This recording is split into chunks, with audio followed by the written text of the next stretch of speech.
Só que aqui no Brasil, quando você critica a democracia, então automaticamente falam que você é a favor da ditadura. O que é um negócio tão idiota quanto você criticar o Bolsonaro e te chamarem de comunista por isso, né? Como se só tivessem dois extremos. E não é assim, tá? Mas a crítica que ele fazia à democracia é a seguinte. Cara, ultimamente eu tenho questionado muito a democracia como um todo, né? Eu fico questionando se existe algum modelo que de fato funcione, porque, cara, a gente não tem conseguido... obviamente que, colocamos uma pessoa no poder, mas as últimas eleições, cara, vai piorar, né? Então, assim, polarização. Onde que a gente vai parar, cara? O que você acha que vai acontecer?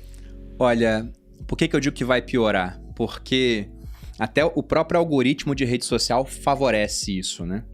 Mas por quê? Se você começa a estudar sobre um certo assunto, se eu entro no YouTube, as recomendações que ele me dá é praticamente só de pessoas que têm uma cabeça parecida com a minha, que é mais o conteúdo que eu assisto. No Instagram, os meus amigos têm uma cabeça mais parecida com a minha, porque se tiver muito diferente, a gente não fica tão amigo. Então, por conta disso, todo o conteúdo que chega e reforça minhas crenças, eu absorvo. O conteúdo que é contrário às minhas crenças, por mais que eu entenda que existe esse viés de confirmação, de eu querer só reforçar meus posicionamentos, eu tento ver, mas quase que naturalmente a gente acaba repelindo. Então essa polarização vai ficar cada vez maior, até chegar a um ponto que já está acontecendo, de que quando um presidente que não é o que você votou ganha, é golpe, não sei o que, tem que tirar impeachment desde o primeiro dia, o pessoal fica pedindo. Exatamente. Então vai chegar um ponto onde o pessoal não vai aceitar o governante que foi eleito. Só que aí você fala sobre a questão da democracia. Eu gravei um podcast onde eu falei de um livro bem interessante, que explodiu minha cabeça, assim, que é o Democracia, o Deus que Falhou. E aí ele faz várias críticas à democracia, só que aqui no Brasil, quando você critica a democracia, então automaticamente falam que você é a favor da ditadura. O que é um negócio tão idiota quanto você criticar o Bolsonaro e te chamarem de comunista por isso, né? Como se só tivessem dois extremos. E não é assim. Tá, mas a crítica que ele fazia à democracia é a seguinte. O Hans Hermann Hoppe, ele falava que a democracia era um regime incompatível com a propriedade privada. Por que isso acontece? Porque em uma eleição democrática, geralmente quem ganha é o candidato que promete mais. É só pensar, né? Verdade. Você é o cara lá da população, nunca parou pra estudar sobre política, sobre imposto, nada disso. Aí de repente um cara aparece e fala: eu vou diminuir a dívida pública e vou diminuir o tamanho do Estado.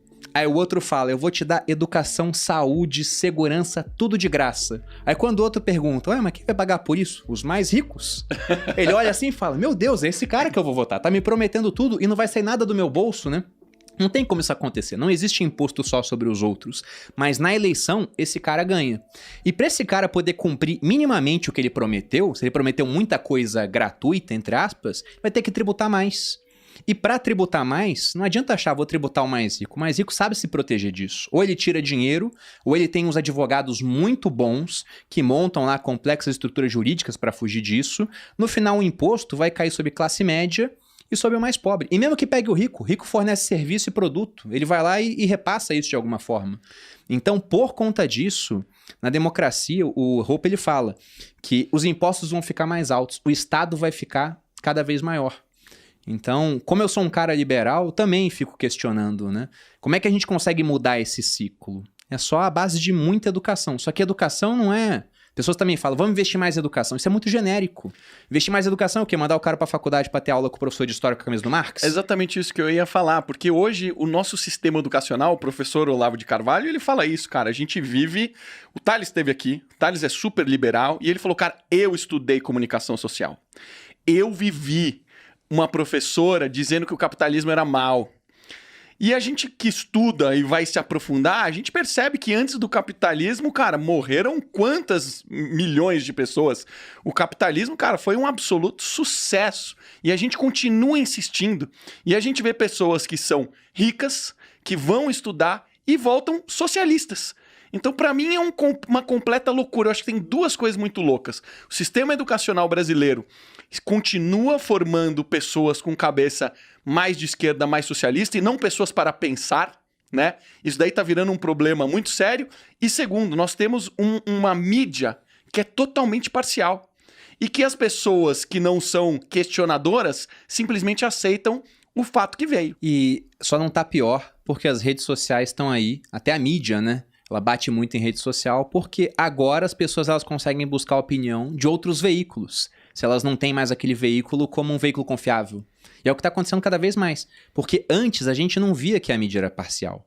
Agora fica claro que há uma certa parcialidade. O pessoal fala, o mal agora é as fake news, né? Fake news sempre existiu, só que antes a gente não sabia que existia. Porque se o jornal dava uma fake news, você não tinha uma outra fonte para comparar. Hoje você tem. Então tudo que está sendo postado, você tem uma outra fonte falando de uma outra forma para você poder comparar e formar o seu raciocínio. Então a internet ela veio como algo que vai ajudar a descentralizar, só que ela também dá um poder de centralização cada vez maior se o governo souber usar esse negócio. Então eu não sei onde é que a gente vai parar, sinceramente. Nem eu. Me parece um problema super difícil de resolver.